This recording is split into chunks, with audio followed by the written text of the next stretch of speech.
last week we attempted the beatbox freestyle and it didn't work because Mr. Callahan was not here. So would you like to try to begin the freestyle this week before we begin the show? No, I think we took that about as far as we can. We really. did? Yeah. We never accomplished a decent freestyle, we did it. We did it 3 weeks in a row, right? And it was disastrous most weeks. Rule of 3. Like okay. If you do it again, we have to do it 6 times and then 9. So. Okay, maybe we just we pause it for a while and then we come back to it somewhere down the road if we suddenly become more musical retro. Or something. There we go. Yeah. Or not. Or not. You are listening to Your Geek Show. I'm Miss Shannon here with Jayden Satia and Rob Callahan. Nick Hotep was unable to make it this morning because I have him on punishment. What do you do? We've been fighting all week. And finally, he decided that he didn't like the fact that I told him that he was not allowed to continually harass the cat. It sounds dumb, but I have an old cat, and like a petulant child, when he's mad at me, he messes with the cat when I'm at work. And so he's messing with the cat, and I'm like, you know what? You're on punishment. He didn't so he's on shave the timeout. cat, did he? He tried. I got him just before. Like, he had clippers in hand. And I'm like, I don't have one of those cats that needs to be, shaved like a lion or anything like that, which is the excuse that he was trying to go, I'm helping it. No, you're not helping it. Stay away. Do not harass the cat. So I knew that he would be very interested in our topic this week, and that's what you have to do as a parent, is you have to figure out what you will take away from them that would be effective as a motivation. And I know that he is a fan of... You took Buffy away? I took Buffy away from him. And so I was like, no, so he could sit at home. You're mean. I am a disciplinarian when need be. So his punishment is that you left him home with the cat. He's no, I put him back in the box, is what it is. So he's in his version of the social media demon kennel. So he's like at home. Which brings us to the brief introduction. Our guest geek of the week, Denise Felder, is with us from Denise Minneapolis Career Services. And she also is here to, she's from, you can find her online at denisefelder.com. And Denise, I think it's really cool because you can not only talk to us, which we will eventually get to, talking about Buffy the Vampire Slayer and some of her relationship woes, is that Denise, part of what she does is that she can help you find what is the reason why you either need a better job or you haven't found the right position. And she's the person that she goes, I know you don't need a job right now, but you should update your resume. What if I want to quit my job? I can help you with that. We work out a plan and help you find the job that you're looking for. What if I want to quit the show? Well, just give you notice. Yes. So give 50 minutes notice and just walk away. I was going to say get in line. So you guys are hurting my feelings. I was like, why would you want to quit this show? Everybody can go in the box with Nick Hotep. So, party in the box. Crowded box. So Denise, what made you decide to, how did you end up in career services as a field? I actually started in journalism, and I was working for online websites, and actually Shannon and I worked together on a couple of those. I was entertainment editor and other things, and gave Shannon some freelance jobs. Mm-hmm. And then as I was living in LA and working for a couple of different reality shows and realizing that was the devil's work. Because you worked on some scandalous shows. Like, give us some for instances. For instances, I won't say the name of the show, but the whole premise was, hey, if you're claustrophobic, we're going to put you in a small box and then give you tips on how to get out of the small box and just watch you freak out in that box. Or if did the host's name rhyme with Joe Rogan? It did not. It was a ripoff of that show. So it was even worse. So that looked like quality compared to the show that I was working on. So. Did you also work, I'm trying to remember, was it Paradise Island? Which was the dating type one? No, the hookup I one? missed that one. Okay. Yeah, I missed poor that you. Yeah, exactly. Naked dating or naked in a box dating? This is in the pioneer days of reality shows where what was that show with Monica Lewinsky hosted it, and all the guys had on masks, and you couldn't see them. Oh, I remember that one. Yeah, well, I wasn't on. I didn't work on that one, but I'm so happy did not see that show. It was atrocious. I want to know where that went. Yeah. Into hell. We can a lot find of out. those ones. They Is were that all like a terrible. VH1 show or something? I think it was Fox. Yeah, it was like when a in lot doubt, of it was Fox. They were Fox, and then ABC had a string of them, for a while. That yeah. you're like, I don't think this is legal. Yeah, kind of exactly. thing. I'm like, you can't have a show that's based upon you either hook up or you go home. What island are you on? Yeah. As long as you sign the release, it's legal. Yeah, well, so it was all just very Bad. just salacious. Yeah, and I'm like, what's your next project, Denise? Yeah. I got it. So I only worked on a few of those hellish shows, and then most of the stuff I did was home and garden-y type stuff and recipe shows. So I know a lot of good recipes that I never use. Nice. Very, very nice. Yeah, but then after that, I was like, okay, I want to help people figure out what they want to do with their lives, because I need to figure out what I want to do with my life. And then I was like, oh, this is an interesting process. I can help other people do this. So Denise is here. We'll hit a couple more points on her career and how she ended up here as well. But Rob's back, and we were going to talk about Diversicon 23. That was last weekend. And Yes, Rob, it was. you were one of the guest. You were guest of honor. I was special guest. Okay. There was a misprint in the program that had me as the guest of honor, but I was not. Yatasha Womack came out from Chicago, and she was the guest of honor. Her most recent and probably most well-known book is Afrofuturism, and it's a collection of essays about science fiction and African American culture and where they collide and where they sometimes fail to. And what kind of con is Diversicon? So what happens at this one? It's a bunch of people go to panels, and some people sit at the top of the panel or the front of the panel, and they talk about books and writing. Everyone else sits in the audience and listens. And That's a great description. What's the overall theme of this particular one? So we'll. Oh, yeah. Yeah. Well, I mean, I don't want to speak for the people who started the con 23 years ago, but the impression I've gotten is that 23 years ago or so, they looked around and said, we've got a couple of cons going in town, and they don't really feel that diverse. We're going to put it in the name of this new con and make sure everyone knows that this is what we want. That's our focus. We don't want it to be all old white guys. Okay. And so that's the focus. And there's a lot of old white people there, but they're the ones that are down with the cause. They're at least trying. they're the allies. Yeah. Okay, that's cool. And how was Yatasha? Oh, she's great. Yeah, she's. I'm really kind of jealous of her because she's. I don't know how old she is. I asked her age, and she wouldn't tell me. Oh, that is wise. I mean, I just answer to what everybody says, so I'm presuming that she's similar. But she's young. She's much younger than you or I, and she's brilliant, and she's an amazing writer, and so I'm a bit jealous of all that. If she was older, I'd be fine with it. I got to meet Eleanor Arneson for the first time at Diversicon, and she's also brilliant, but she's 73. I'm okay with someone being much older than me and being brilliant and better than me, but not someone younger. You're laughing it's a joke. It's true. No, I'm laughing I can't believe that I caught myself going, I can't believe no, that's my friend Rob. Of course that's the thing. I think it's interesting that bothers you, for, that kind of thing. So it's that talent has to start somewhere. But I've had more time to work on being awesome, therefore I should be that much awesomer. So you think that you should become more awesome as you go, and you shouldn't just as a young person spontaneously be awesome. Well, no, you can start awesome, but then level you off, continue don't to get get awesomer. awesome. No, I started awesome. You guys should have known me as a baby. I was. So did you just the plateau? awesomest baby. Is what you're saying? Oh, that hurts. He peaked early. Well, I'm glad you had a good time. You enjoyed yourself. It was fun. Oh yeah, it was a fun time. Great Where time. was it? It was at the Bandana Square, the hotel there. There used to be a jazz club and some retail there. They moved Those that. are all gone now. Yeah. There's still a was the train Dakota, museum in wasn't there. it? The Dakota did used to be Okay. there. But there's still a cool train museum in Bandana Square. It's always closed when I go there. Oh. Because I'm always there on the weekends, I guess. So you have to keep weird, parent hours, and retired people hours, and And that's when there it's are open. and there are weird old random writer hours. Yeah, there are random train cars, full real train cars, randomly all around the building. Right. And in the courtyard, there's one. It's just kind of weird to walk around and see that stuff. That's why I go, because my Cyclone kid is a big fan of the train trains. museum, so we've been there. So, all right, Nick is not here, but I told him and I would update people on his petition. His Free the Mutant petition. So we have to do the update this week on that. So just to bring everybody up to speed again, his Free the Mutants petition is currently on moveon.org. What it is that he is making an appeal that Fox must free a lot of their properties, including Fantastic Four, X-Men, and Deadpool, and a number of others. We are trying to get up to 50 signatures so it actually can be presented to 20th Century Fox. So are you guys ready for how many signatures we have at this point? Why are we laughing already? This is not going to be good. I checked this morning, and we are up to 10 whole Hey, signatures. double digits. Right, woohoo. That is a milestone Yes. that we should just hold on to and then move forward with. And of those 10, I am one of the signees. So is Jayton.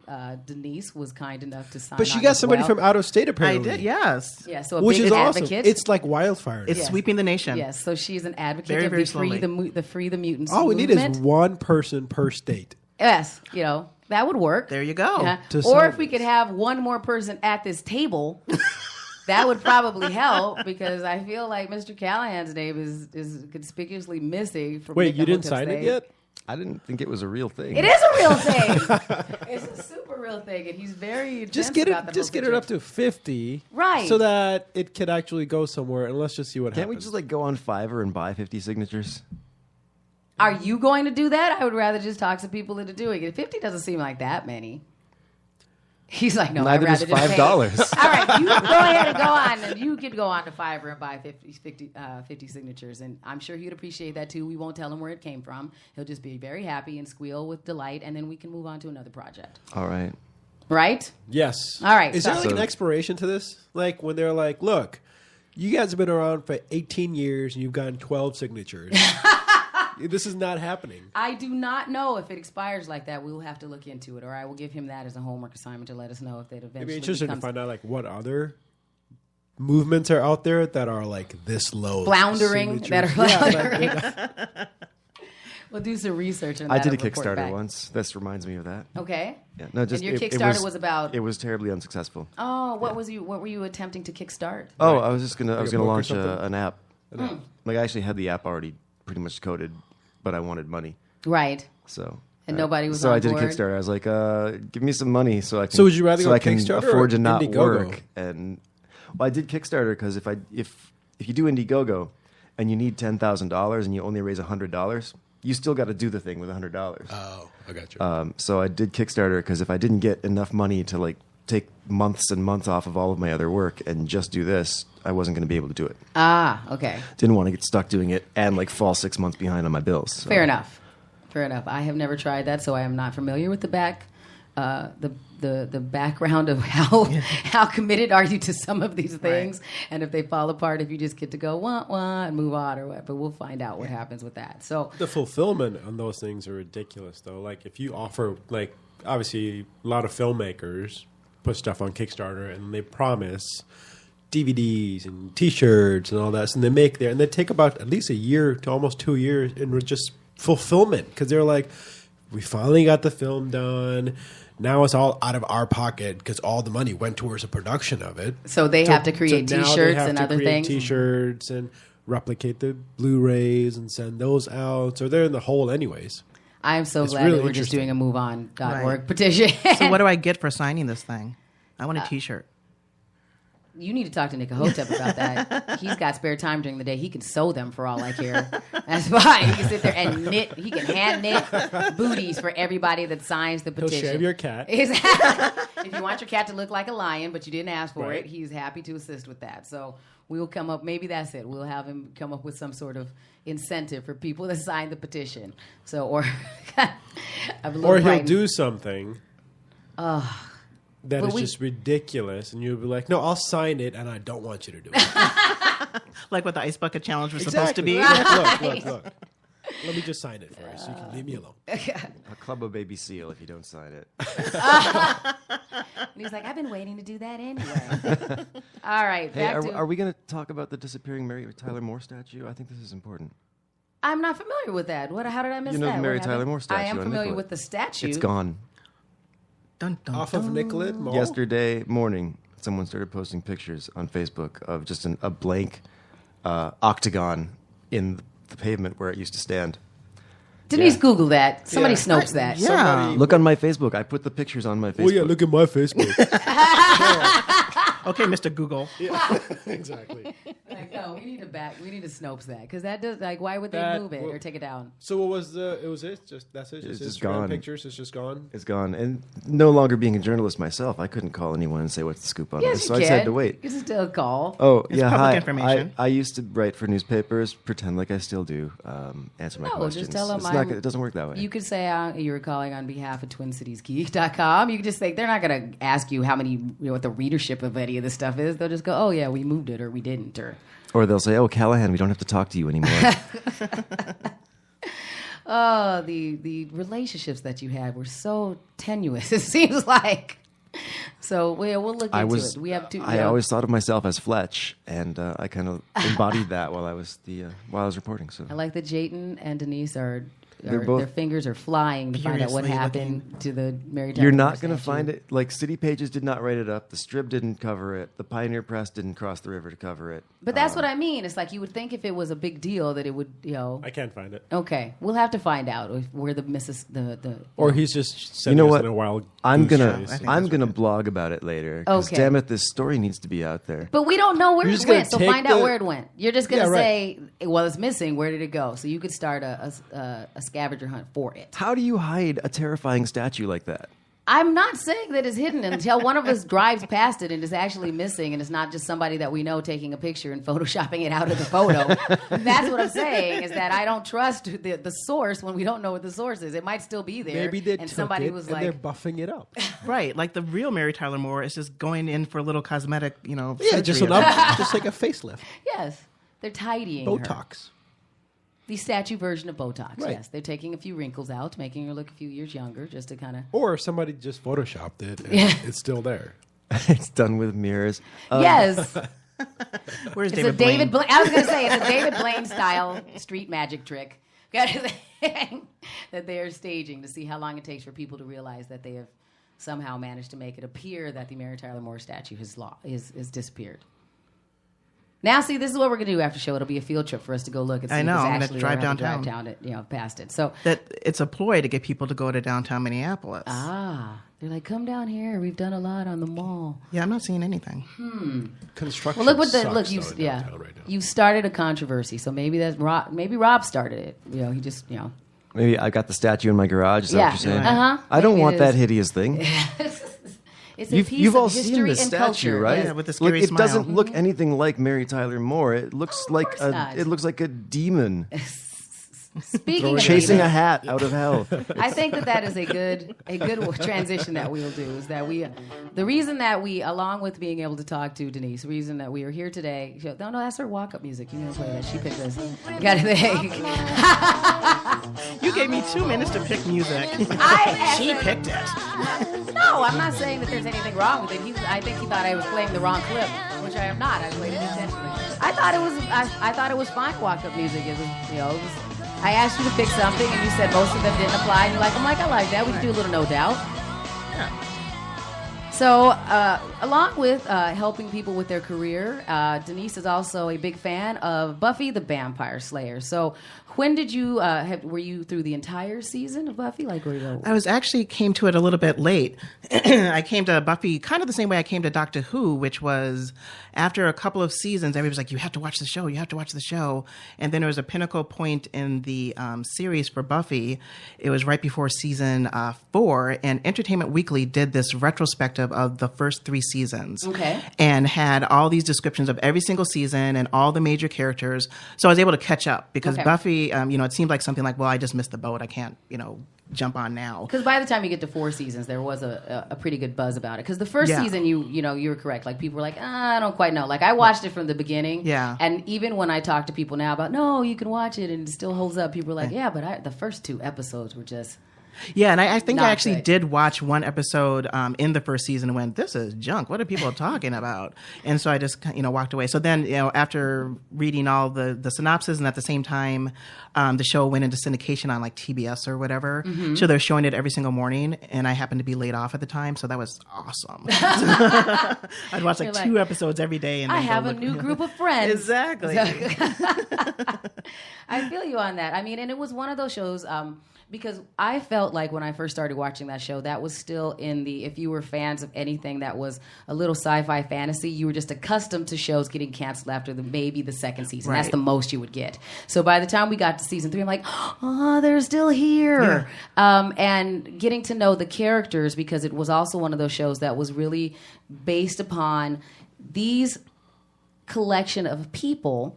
They have their own language. As a fan of it, you end up falling into, there's a certain way that you talk, and there's a certain way that that things were delivered, and you really did get I think the show had so much personality that was very specific to that show, and it was difficult to, when people asked you why do you like it, what are the key things about the show, it was kind of hard to explain if you were already into it. And it's like, well, there's this group of people and they have this, the every season they kind of have this arc where they go and they save the world, or they save their town, or there's this big bad each time, and there's this way that they talk that people were a little iffy on. I think. Once you watched 1 or 2 episodes, not in season 1, but within season 2 or 3 or 4, you're like, oh, I get it.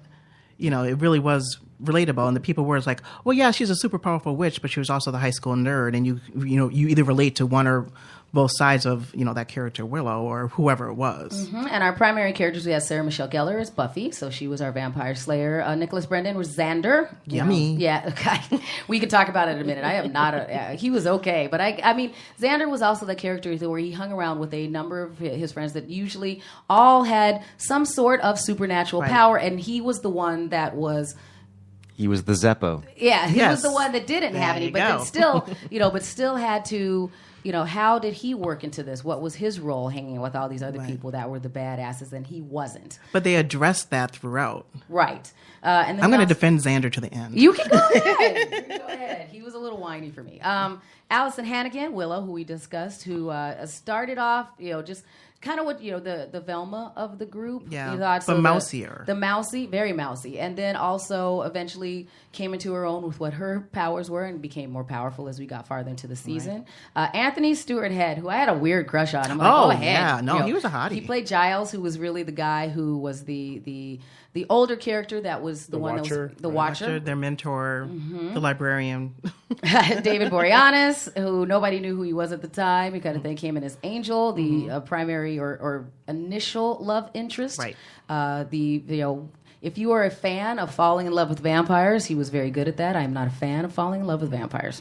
So I always thought that was poor. Seth Green, before we were really into Seth Green. Yeah, who was awesome. Was Seth Green doing anything beforehand? He played a character. He was the little brother in Can't Buy Me Love. Ah, okay. Oh, he played a God, character named Oz, so he was actually a werewolf through part of it, and then and Willow's initial love her interest. first real boyfriend. We had James. Only boyfriend. Only boyfriend. That is correct. James Marsters, who was Spike. So we had a competing vampire interest in there, who he started off as one of the primary villains, and never completely turned around. Had reasons why he kind of became the villain with the heart of gold. I think he was that which didn't actually work for me, but he did an excellent fake British accent. I had no idea it was fake for years. Yes, agreed. And then we had a number of secondary characters that came in later. So like the Charisma Carpenter, who came in and then was. Oh, she was there in episode 1. Yeah, she was in episode 1, and then she spun off. She into left. the thing. Yeah, when Angel left, she left with him. Right, and then we had who else did we fill back in? Mark. We had Mark Blucas. Who ended up being Riley. So he was in and out. He was only in a couple of seasons. He was just in season 4 mainly. And then we had who else? We had and 5. Emma Caulfield, who ended up playing Anya, who was in basically another demon with a So she was there, and she was an actual demon in high school, and then she lost her powers, and then she was floating around. For a couple of seasons, and she and Xander ended up getting together and ended up breaking up spectacularly. Yes, because she was annoying, and that was one of those. What are we doing here? Yeah. And then I also think that it was one of the things that they did that was, we'll call it groundbreaking, but it may be a little bit more surprising, that they had a full-on, lesbian relationship between Willow and Tara. And so was that like the first it's kind of like a pop culture first, or? Had there been something like that in the past? You would see, I believe you would have actual, pop-up relationships. But it wasn't a full-on relationship, but the relationship between Amber and Willow, which was a key storyline. Yeah, Amber Benson, the actress. And so it was, so when Tara and Willow were working together, were dating each other, that actually was... How do they deal with this? When they were falling in love, how they were changing, how they had this coming of age. I think that was part of the reason why it was groundbreaking. And for Willow to be one of the main characters of the show, who there was only one little hint that she might be bi or lesbian when there was an alternate reality where she was a vampire, and that vampire was bi. Right. But before that, it was a complete surprise. Because I think she and Oz broke up, and Oz left town, and then she and this Tara person, we don't know who she is. So we knew Willow backwards and forwards, and then all of a sudden here she is developing this relationship with this woman. Because you really felt, I think, in the first couple of seasons that what season was that?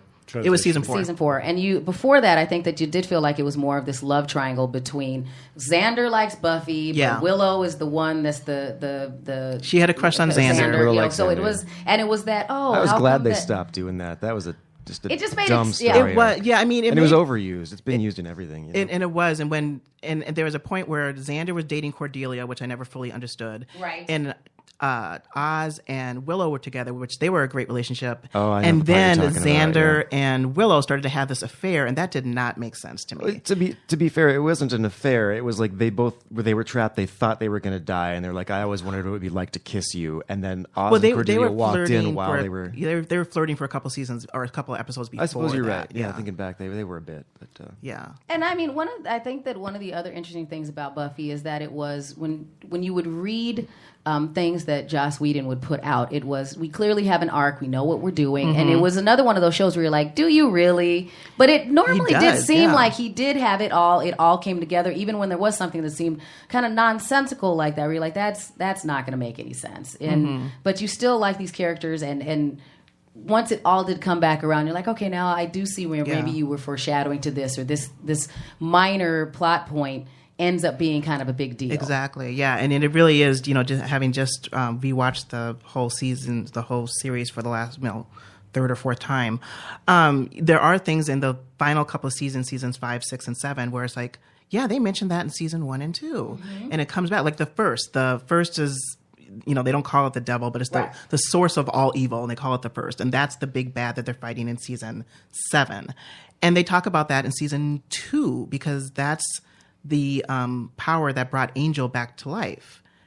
And I totally missed that the first round. And before we kind of move on to some of the other things, so we're going to, speaking of Angel, we'll talk about a few of the relationships that we thought were some of the things and some of our favorite moments. But just to kind of bring everybody up to speed, I think I tried to pull together some clips that kind of gave you just some personality of some of the characters that we just covered. So I have a little quick montage of some of the things that we did on Buffy throughout season 1 through season 7. Yeah. I see her and raise you a yeah. Well, then everything's all right. And we all get to be not staked through the heart. Good work, team. Well, let's be realistic here. Okay, your basic spells are usually only about 50-50. Oh, yeah? Well, so's your face. What? Who's Cranky Bear in the morning? Yes, I can't imagine why I didn't sleep well in my beach ball. Dingoes ate my baby, played their instruments as if they had plump Polish sausages taped to their fingers. Who are you gonna call? God, that phrase is never gonna be usable again, is it? Doubt it. She was truly finest of all of us. Way better than me. Much, much better. And I think that was part of the charm of it, is that there was a lot of humor that was in it, and the way that they interacted and could take, they were friends and they would have these problems, but they could take little digs at each other because at the core of it was, there's this gang and they hang out with each other and they have to deal with these supernatural issues. But it was just a lot of, how do you hang out with your friends and try and keep these relationships together, even though you have these crazy things that are happening as well. Right, yeah. Some friends get together because they all work at the same fast food place. Some friends get together because they all are into fantasy football or whatever. Their thing was chasing after vampires and demons. That was their thing that they hung out together doing. Which, and it always was, do you think that whole season after season of, here's the big bad, what are we doing, how do we one up the last one? Were you ever concerned that was getting tired as you were watching it? And how does that still hold up? Right.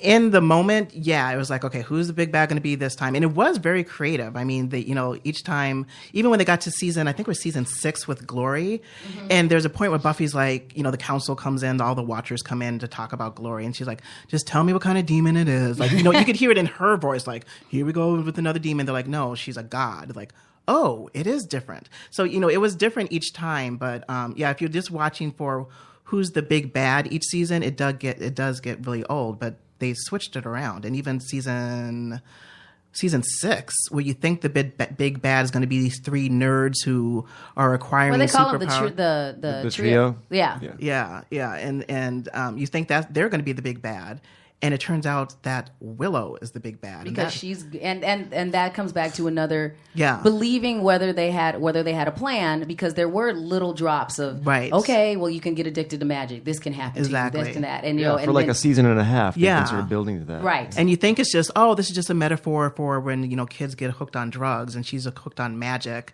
And you think that's all it's going to be. But then she ends up being the big evil and rips somebody's skin off. Oh, Whoa. the flaying scene is what you're talking about. When you Yeah. saw that flaying scene, I was like, what happened here? Because it was, I thought it was, I didn't see it coming. Because there was an Yeah. episode where something happens to Tara and she goes on, and Willow loses it, which Yeah. would make sense. And goes out for revenge. yes, Yeah. and you think that she's going to pull back because she's one of the good guys. Yes. And she doesn't. And that was one of those telling moments in the show where there were lots of little spices like that throughout, you know, the course of the series, where you're going, wow, I can't believe they went there. Right. And it didn't seem like, I think we get desensitized because we have Game of Thrones where they kill everybody you like, Right, kind of right. stuff. But Buffy, it was so based upon you like these people, and the people that were your friends did some horrible things Right. sometimes because they were backed into a situation. I think another example is, Buffy, goes into this situation again where she saves everybody, and as part of this grand sacrifice, she ends up dying, and you think that she's dead, and then they bring her back, and then you have a whole series, a whole season Yep.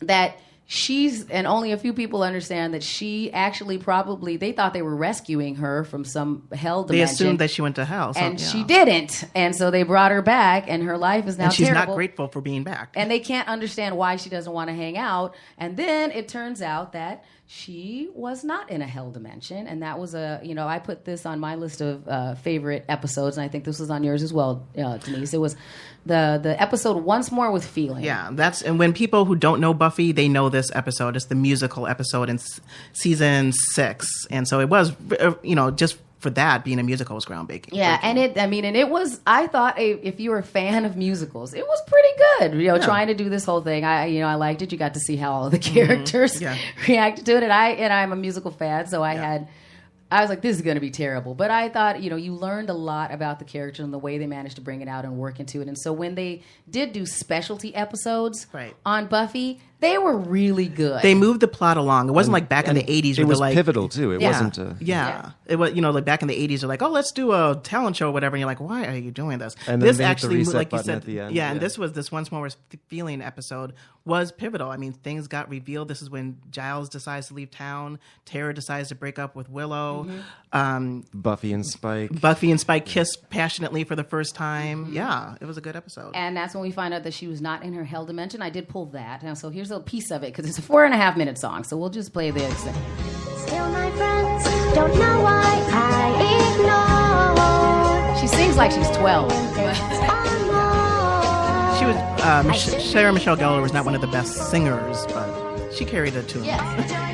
Like sense family and friends, all the twists and bends, knowing that it ends well. That depends on if they let you go. She's also not a great dancer. But she sure put her heart into it. She tried. Yeah. She sold it. She did. That when you vow, you leave the crowd.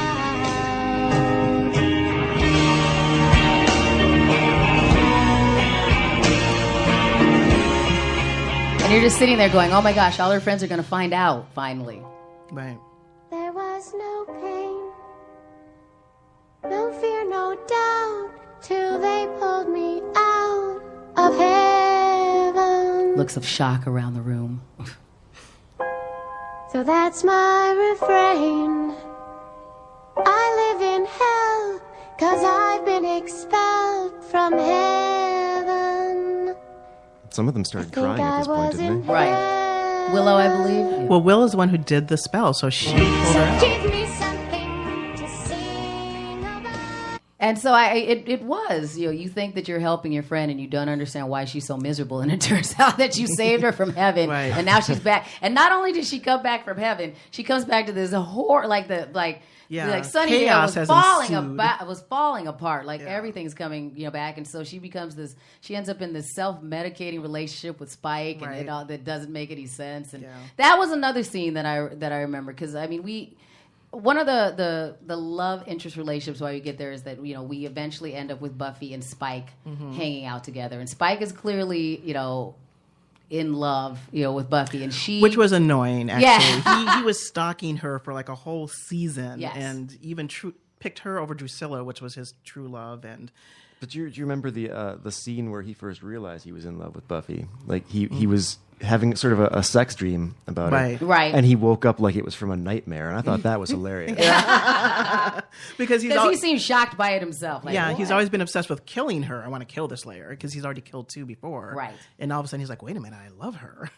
What's wrong with me? Yeah. But they had, which again, for TV at the time, I was amazed with the intensity of the first sex scene Holy between cow. These Buffy two and Spike. superpowered people. Yes. Yes. And so because to bring it into frame, they're fighting and they're breaking, like they're tearing down a dilapidated building. They're A fighting. house. So, like literally, yes. they fall through the The floor floor. into the ceiling. They knock out the foundation. And then there's a scene where it's that we're so intense that we end up making out, and you see them like lock eyes, and you see him reach down, and you just hear the ripping of clothing and buttons. Yeah, you hear a zipper. Yes. And you're like, what happened here? And No, then it you turns know what to- happened Well, there. but I was so like, really? That's how we got here? Well, yeah, I was like, this is primetime television. This is commercial Exactly. television. And it wasn't even like 9 o'clock. It was Right. It was Tuesday night. Yeah, I'm like, we got here. Like, this escalated quickly. I was Well, not expecting this. So, similar to the flaying scene, you're like, wow, they went there and they went all the way in, and then the house breaks down. You're like, oh. Okay. And so when you come back the next week and you see, yep, that was consummated. that happened. Yeah, you're like, okay, Yeah. this show is clearly willing to go some places that I was not expecting it to go, but it made sense. Right. Before Yeah. it was a lot of, even with all the love stuff between, her and Angel and back and forth and I love you Blah, and blah, don't. blah, blah, blah. Just leave. Oh, there's lots of people that are like, because we put it on Facebook and it was, Yeah. Buffy and Angel forever. And What? just- Ever.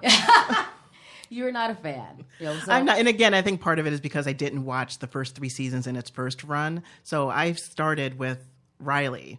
And so I was like, oh, yeah, I like this guy. I get that she's, Really? You liked Riley? I loved Riley. I loved Riley. I thought that he was just a normal. That was like a healthy. Well, That's a healthy until he started like dating.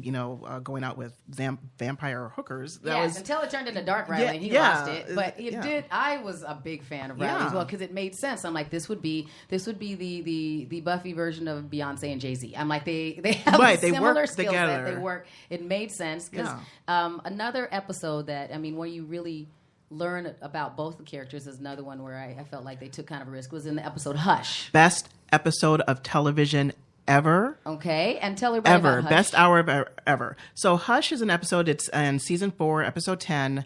And Josh Whedon has always been praised for his dialogue in Buffy. That's such snappy dialogue, snappy dialogue. So he went, fine, I'm going to write an episode where nobody talks. So these fairy tale scary characters come to life called the Gentlemen. And they have skeleton faces and they float around and they have these, I don't even know what you want to call them, these, monsters that go along with them. And they're trying to capture hearts. So nobody in the town can speak. And they do that so that you can't scream because they come in the middle of the night and steal your heart. And they need 7 hearts. And in order to, do that, and Buffy has to get her voice back so she can scream. And the episode is hysterically funny of how each person reacts to not having a voice. Giles has a random girlfriend in that episode, which was kind of interesting. And and that's also where Willow and Tara, kind of get their lesbian magic on for the first time and move a soda machine to block a door. Yeah. But it's just the best episode of television ever. And you can walk into that episode and not knowing much about Buffy and still enjoy it. And then that's also where Xander is part of this military group that's going after demons, and nobody knows Riley. that. And Riley is. yeah, Sorry, right. Riley, sorry. And they're both fighting these gentlemen, and they look at each other and like, oh, wait, we're Right. We're both doing this. That's what you do, Right. Deal. Yeah, So they had that's no when idea. they find out about their little alter egos Yeah. that they have. So it was. There were lots of those little shining moments where it's like, oh, well, I didn't. How did you make this episode work, Joss? How did you do this? How did they? And it was fascinating. It was fun to watch and string all those things together and see him do something different. And I think that's where I first was like, I am a fan of this dude and what I think this dude can do and how he puts things together. And so, a lot of it, based upon relationships, not only just friend relationships, but of course there's always these love interest relationships and things. So Buffy and Angel, that was one of the primary ones that I think everybody was always rooting for. I think he was going to come back even once they had the spinoff series with Angel moving on. We had the Buffy and Riley, and then we had the Buffy and Spike. And you were a much bigger fan of Xander than I am. So, so what is your, why do you find Xander so appealing? So Xander is the best friend, and he was there from day one until the end. And he was, as you said, the only person who never had any type of superpowers, any type of extra, wisdom or anything. He was just there, but he was just this great guy, and he was good looking. Like, I mean, there was a point where it's like, well, why are you acting like this loser, whatever? It's like, you're pretty good looking. You can go and find whoever you want, And he and Anya together were really good because she was just annoying and didn't care about people and only cared about money and was scared of bunnies. And they were a good. They were just really good together. And at the end, oh my gosh. So season 7, he has this great, every now and then he would come up with these great speeches. Like he had a speech with Buffy right before Riley left saying, he's not the rebound guy and you need to treat him better. And then he left very dramatically on a helicopter anyway. And she ran after him but he made a point of not figured it out anyway. Yeah, and he made a point of like not looking out the window because she was right there. But anyway, but he also Xander in season 7 has this great speech to Dawn, who is the magical little sister who wasn't magic anymore, who's just kind of hanging around and she could have left at any time. But she thought that she was going to be a slayer, and it turns out that she wasn't. And he has this great speech about, I'm the one who's always on the sidelines, and I just, pick up after everybody else, and I know what it's like, and I see you. And he just has this thing, I see you. And then 2 episodes later, he gets his eye poked out. And I will never forgive Joss Whedon.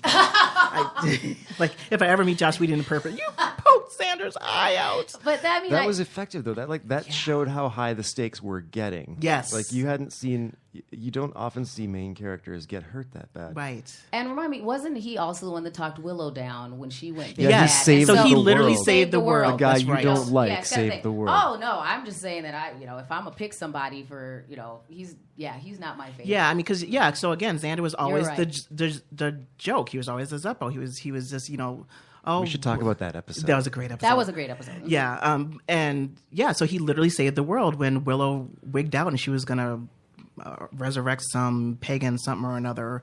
And Giles knew that. Mm-hmm. He was like, I'm just stalling to give enough time for Xander to get to where Willow is and save the world.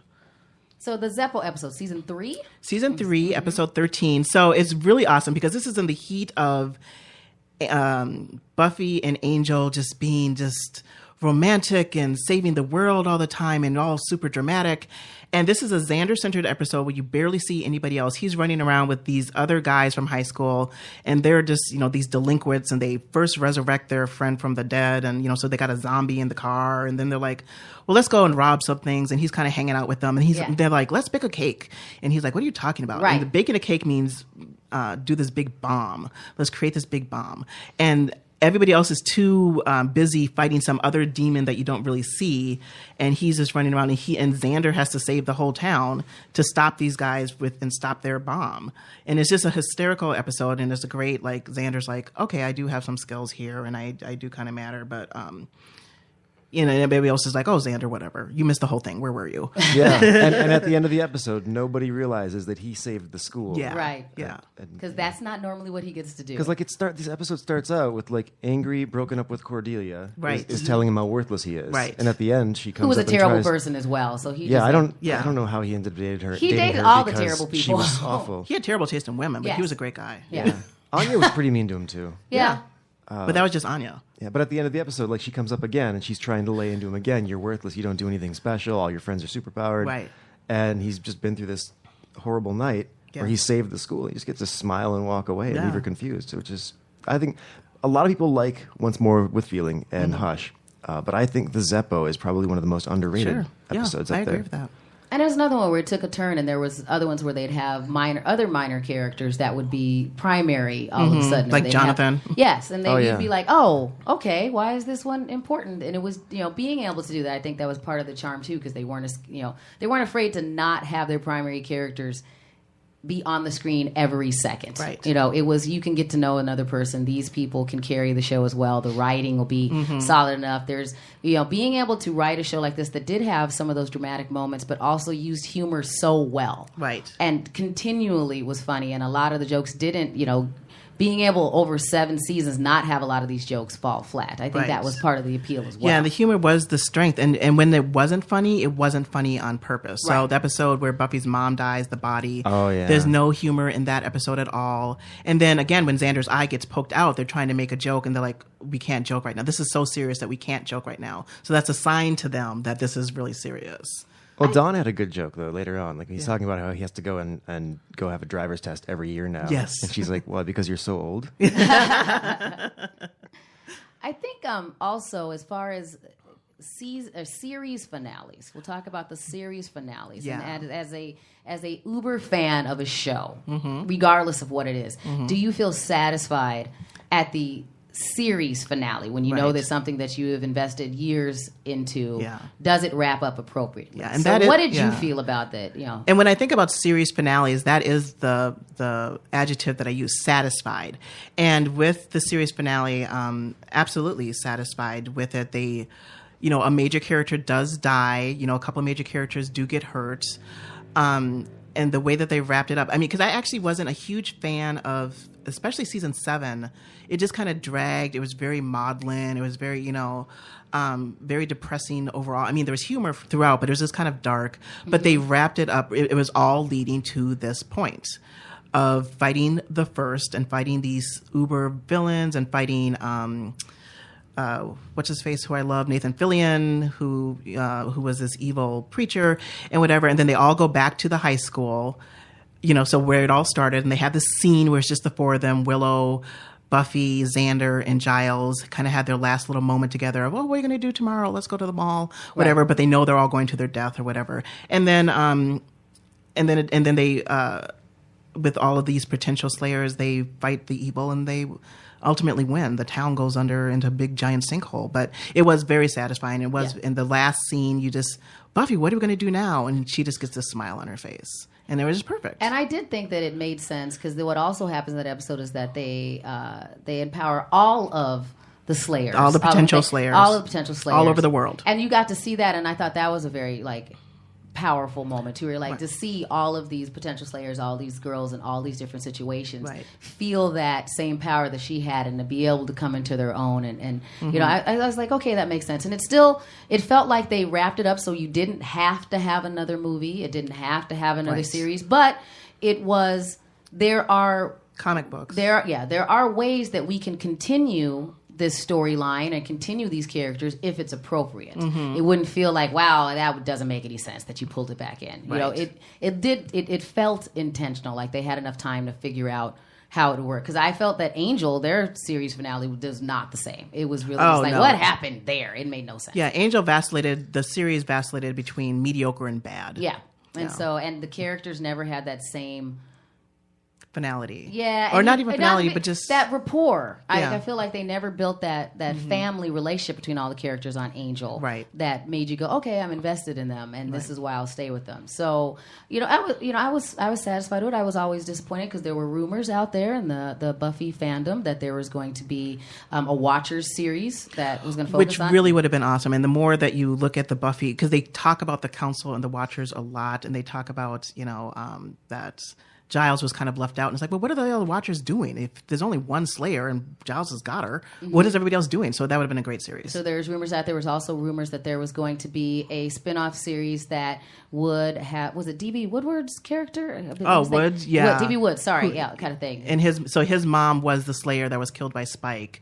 And then now he's kind of this freelance demon hunter. Yeah, mini watcher, you know, because he was watching one of the potential slayers, and so there were stories that they might spin something off to New York, and then that did not come to fruition either. So, which was sad because he was really good looking. Oh my gosh, didn't he end up hooking up with the other Slayer, Faith? Faith? Yeah. Oh my gosh, we did not talk about Faith. Oh, we forgot Faith. Faith. 5 by 5.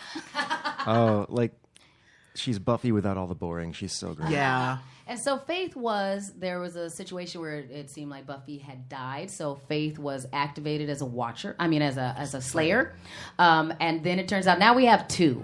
And that was, she ended up being the bad Slayer. It seemed like she just, always. So I never thought that, I didn't think Buffy was boring. Did you like her because she was the bad girl, Callahan? So there was another Slayer too, because Buffy died Kendra, twice. the vampire Slayer.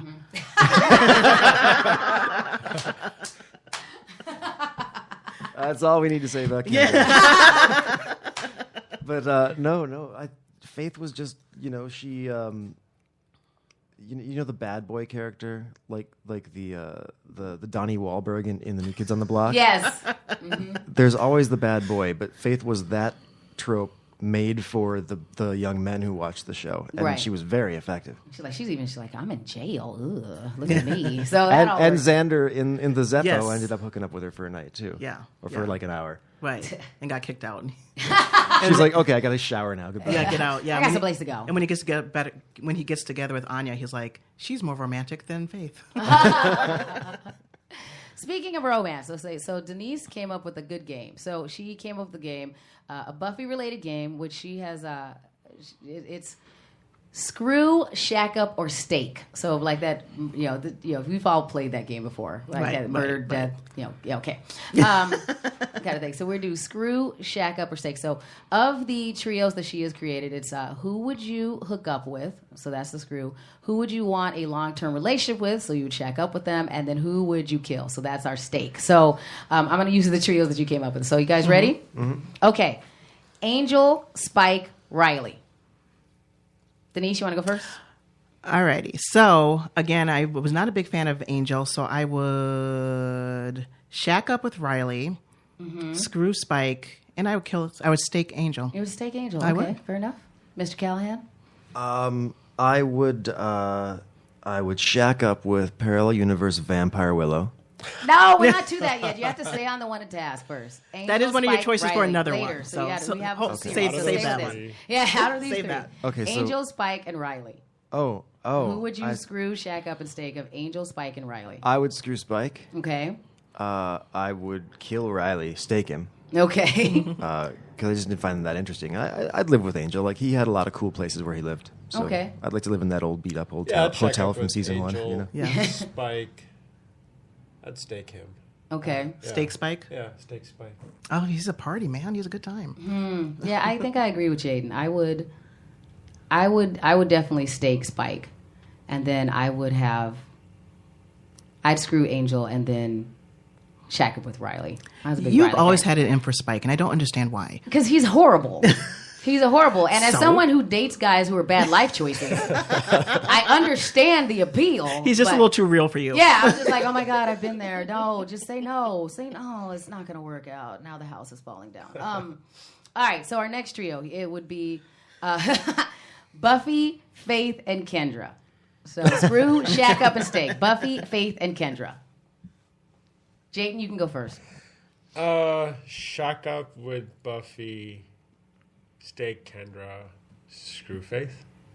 Okay, I can see that. Denise? Faith is crazy, so I would screw her. You're like, that'll be a fun ride. Exactly. You know what? I would actually stake Buffy because she was a boring. And especially the last couple. She just had, full blown PTSD and was just not a fun time to be around. So I would stake Buffy and I would shack up with Kendra, but just send her away somewhere. You'd be like, we're together, but I never want to see you. Yeah, exactly. You have your own apartment over there. Exactly. Okay, I would, let's see, of those three, I would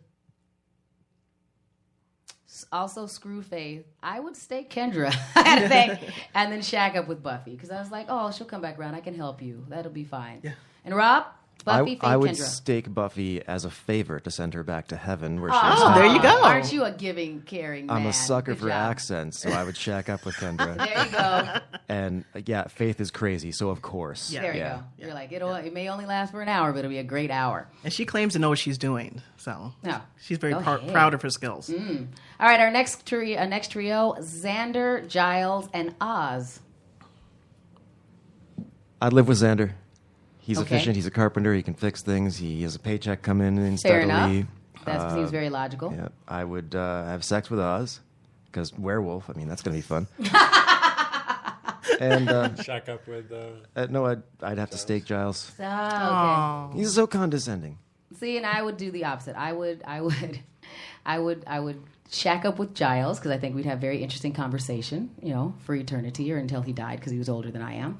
And then I would also have screwed with Oz. I would screw Oz, and then I would have staked Xander. I'm like, whatever. I have my own sawzall. That's okay.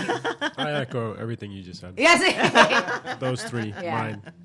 I like them all. I don't know. I would screw and shack up with all of them. But if I had to, I would probably stake Oz just because he's too short for me. Fair enough. That's all right. You have to draw the line somewhere. All right. That's fine. Okay, we're going to skip to this one. Okay, our last one we'll do. Tara, Drusilla, and Anya. Tara, Drusilla, and Anya. Who wants to go first? I would. Everybody looks torn on this one. I would have sex with Drusilla. Okay. She'd be crazy. So, you just the craziness. You just go always have sex with the super crazy one. There's something really attractive about the vampires when they're in full vampire mode. Even like the episode where Buffy was a vampire, like she was a hot vampire. It was kind of weird. Okay. Xander actually had issues with how he was attracted to her as a vampire. So yeah, Drusilla gets the sex, and then you've got Tara and Anya. Well, they're both awful in their own special ways. I would probably stake Anya. Okay. And, shack up with Tara. All right, Denise? I would stake Tara because I just was never a big fan of hers. I would probably shack up with Anya just because she seemed like she was attempting and willing to change. And she was good with money. So, we start a business together and she'll run that business, You'd be rich. Yeah. Or at least try. Yeah. And screw Drusilla because, again, the crazy girl. Okay. Jayden? Yeah, screw Drusilla. I would actually stake Anya and then shack up. Is she just too annoying? Yeah, just a little bit. Just a little bit. And I found her very, very annoying, but just crazy enough. I would probably screw Anya, and I would shack up with Tara because if I'm going to be with somebody, I would like witchly powers. That would be okay. I'm fine with that. And I have no truck with vampires. I would stake Drusilla in a heartbeat. She would be a pile of dust. Yeah, it's interesting, Shannon, that you like this show so much, seeing that you are very anti-vampire. I am. That is true, kind of thing. But I am very pro-Slayer. And that was the whole thing. So I never was a fan of her and her relationships bit, and dating all these vampires. But you can put a bunch of wood in them, and I'm fine with that. Because you just had no ambiguity. It's just, vampire, slay. Right. And it's been like that for years. So it's not like I've ever waffled. There's never been any waffling whatsoever. So you're Shannon the Slayer? Yes, as much as possible. Yeah, I think you're a little more like Faith, though. That's right. It's, every once in a while, I'm like, it's very black and white with me with the vampires. You're right. That's fine. Why are you guys looking at each other? Oh, well, if you get to be the Slayer, I think that Jayden you're the Xander. Sure, I'm the Xander. Oh, we're actually like picking characters. Are we picking characters? We go, okay. Right on. I don't know. I'd probably be Cordelia, right? Willow? Are you Willow? No, he's not Willow. Cordelia? Yeah, you might be Cordelia. Willow gets walked all over all the time. Yeah, you're not Willow at all. I'm not good with that. No.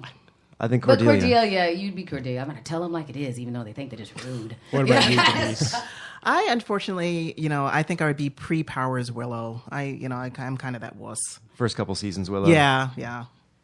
All right, well, Denise, tell everybody where they can find you online.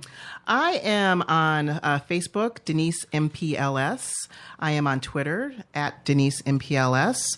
And my website, if you're looking for career advice and information about just what do you want to do with your life, some, life coaching and career advice, you can find me online at denisefelder.com or denisempls.org. Perfect. And there are probably lots of people that could use your advice. Yep, so. and I claim that I charge, but I actually don't end tell up them you not. don't. I know, it's bad.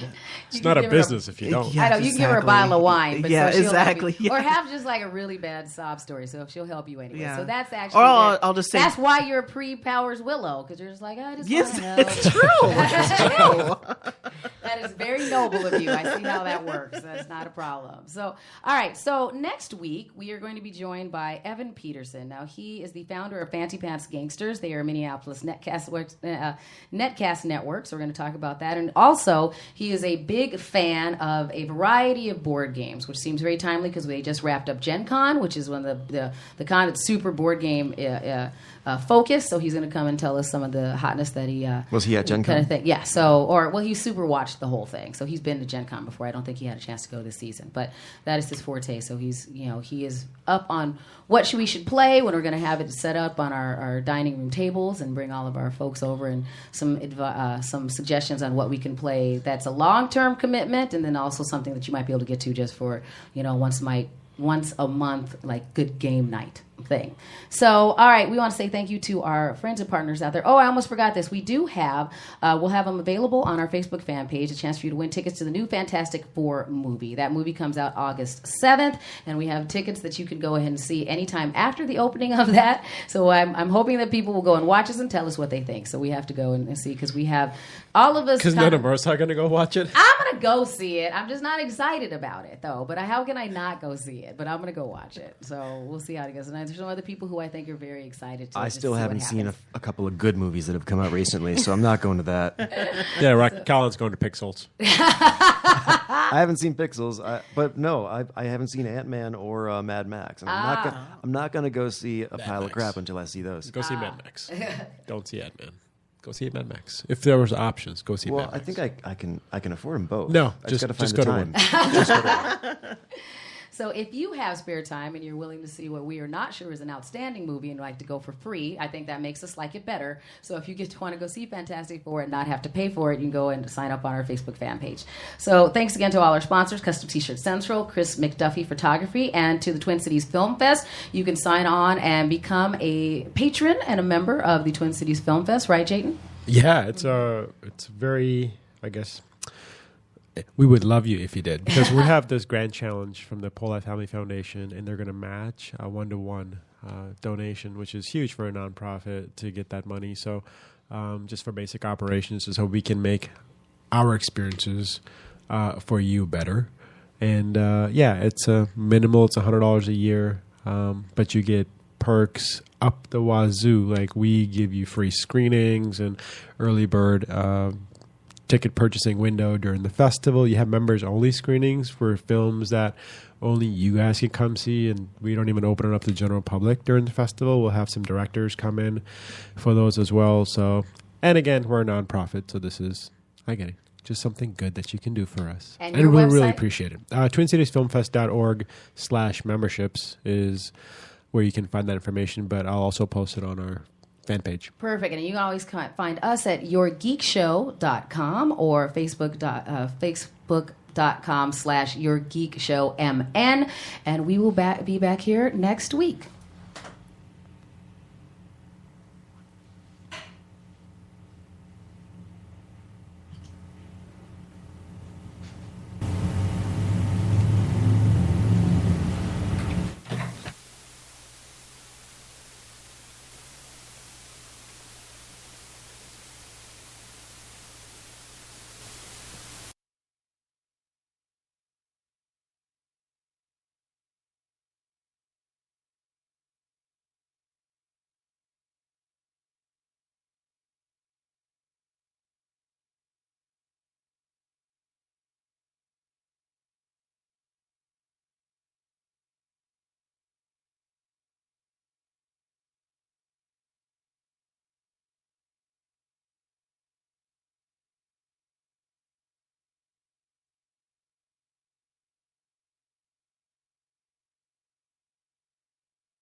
Congratulations.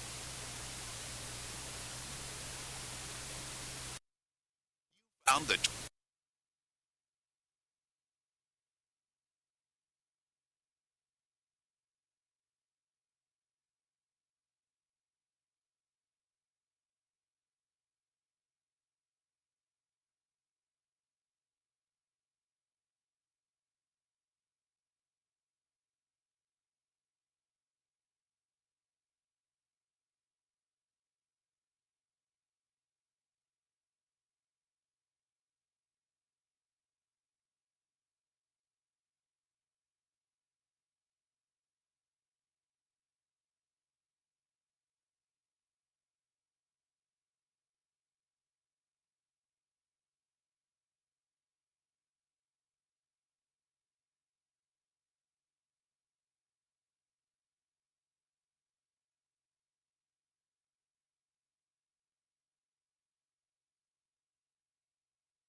Shut it off. You shouldn't tell us. Twice. That's. Yeah,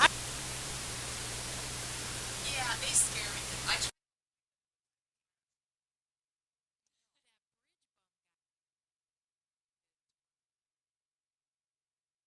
Well, now He's putting his pants on or something. the douchebag should be able to call in.